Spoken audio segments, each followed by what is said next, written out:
नमस्कार। मेरे YouTube channel में आप सभी का स्वागत है। इस चैनल के माध्यम से इस वीडियो में मैंने बच्चों के लिए, बड़ों के लिए, बुजुर्गों के लिए, स्त्री पुरुष सभी के लिए ये उपयोगी है और सभी के लिए ज्ञानवर्धक और आनंददायक है। और इसके लिए आप मेरी मधुर सी कहानी सुनिए। शुरू करते हैं। एक रानी थी, उनके एक बेटा था छोटा, राजकुमार। वो बचपन से ही रानी सत्संग में जाया करती थी, तो यहाँ आने शादी के बाद भी वो सत्संग का ही व्यवहार करती थी। उन्होंने अपने पुत्र को हमेशा समझाया कि तुम्हें ना हमेशा गुरु मंत्र का जाप करना चाहिए। गुरु मंत्र के जाप से जीवन की रक्षा होती है। तो बच्चे ने पूछा कि माताश्री, वो गुरु कैसे होते हैं, कैसे बनाऊं गुरु? तो उन्होंने कहा, बेटा, गुरु नदी के किनारे आते हैं और आकर उनको भगवा वस्त्र पहने होते हैं, गले में कंठिया माला होती है, बड़ी बड़ी कुछ की जटाएँ होती है, और वो अब ईश्वर का, श्री राम का जाप करते हुए चलते हैं। उनके हाथ में कमंडल होता है। तो बच्चे ने उसको सिरोधार्य कर लिया और नदी के किनारे गए। शाम के समय था। एक संत थे, वो विचरते हुए आए। उनके हाथ में कमंडल था, गले में कंठी माला थी। बच्चे ने देखा तो राजकुमार प्रसन्न हो गए कि तो गुरु मिल गए। उन्होंने देख के और उनको प्रणाम कर लिया, यही मेरे गुरु हैं। और फिर उन्हें कहा कि माताश्री ने कहा था कि वो गुरु मंत्र भी देते हैं, तो अब मैं गुरु मंत्र लेता हूँ। इतने में क्या हुआ कि वो संत नीचे बैठे। संत नीचे बैठ के, और बगुला था, वो अपनी चोंच को इधर घिसे उधर घिसे और पानी डाल रहा था, और पानी डाल डाल के चोंच को घिस रहा था। तो उन्होंने देखा कि उलट घिसे पुलट घिसे, छिड़क छिड़क के पानी, तेरे मन की सभी कल्पना मैं जानी। अब घिसे घिसावे पुनि घिसे, घिसे घिसावे पुनि घिसे, दे पानी, जो तेरे मन में बसे मैं जानी। तो उसने सोचा यही गुरु मंत्र है। उसने फटाफट याद कर लिया और बोलता बोलता माता के पास आया। प्रसन्नता से कहता, माताश्री, मैंने गुरु बना लिए। बोले, बना लिए बेटा? बोले, हाँ। और बोले, उन्होंने गुरु मंत्र दिया? बोले, हाँ, गुरु मंत्र दिया। तो अब तुम्हें एक बात का ध्यान रखना है कि अपने सुबह उठते थे, अपनी दिनचर्या शुरू करने से पहले गुरु जी के मंत्र को बोलकर ही तुम्हें फिर कोई भी काम शुरू करना है। तो उन्होंने कहा, ठीक है माता जी। अब उस राजा के वो एक ही पुत्र थे, और उनका जो मंत्री था बड़ा चालाक था। उस मंत्री ने क्या करा, सोचा मन में कि भाई इसको, बेटे को अपन बाहर ले जाते और किसी तरह मार दे, तो राजा का सारा राज्यपाठ हमें मिल जाएगा। तो उन मंत्री ने राजा से कहा कि राजन, मैं तीर्थ यात्रा पे जा रहा हूँ, घूमने जा रहा हूँ, तो आप चाहें तो राजकुमार को मेरे साथ भेज दें। राजा सरल स्वभाव के थे। राजा ने कहा, मंत्री भी पिता की तरह ही होता है। तो राजा ने कहा, ठीक है, ले जाओ। अब वो ले जाए तो मंत्री के मन में तो पाप था। उसने क्या करा कि दूसरे राजा के पास गया और बोला, इस राजकुमार को अपन को ख़त्म करना है।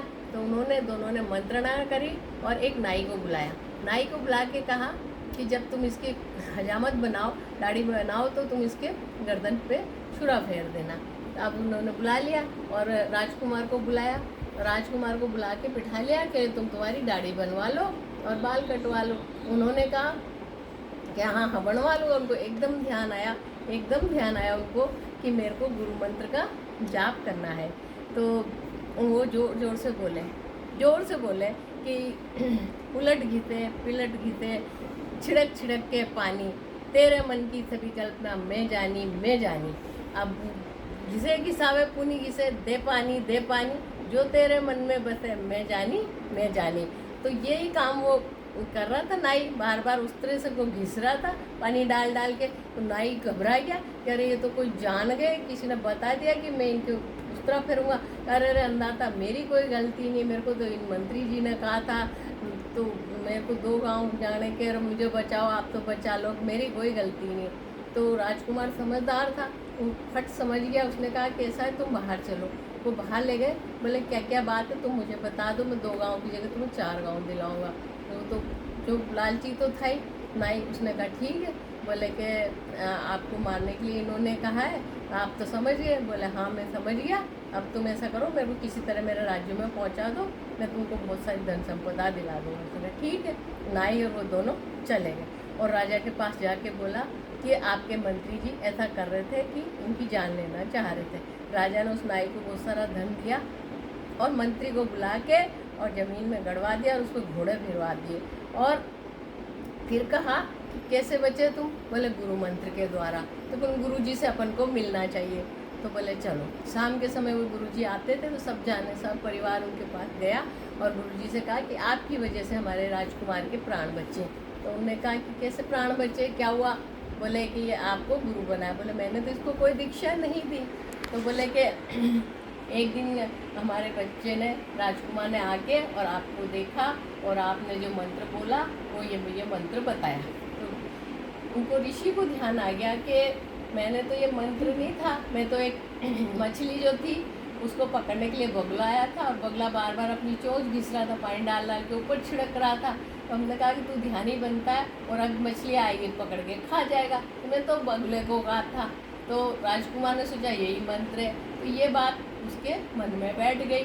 तो ऋषि ने उस बात को कहा कि ये तो है ना, जब आदमी का भाव प्रबल होता है, श्रद्धा होती है तो उसको तुरंत फल मिलता है। इन्होंने गुरु मंत्र समझ के उसका जाप किया और पूरा भाव जोड़ दिया, इसलिए इनके प्राणों की रक्षा हो गई। इसलिए जब भी कोई जीवन में गुरु बनाता है और गुरु मंत्र का जाप करता है तो उसके प्राणों की रक्षा होती है और उसकी सारी अला बला दूर हो जाती है।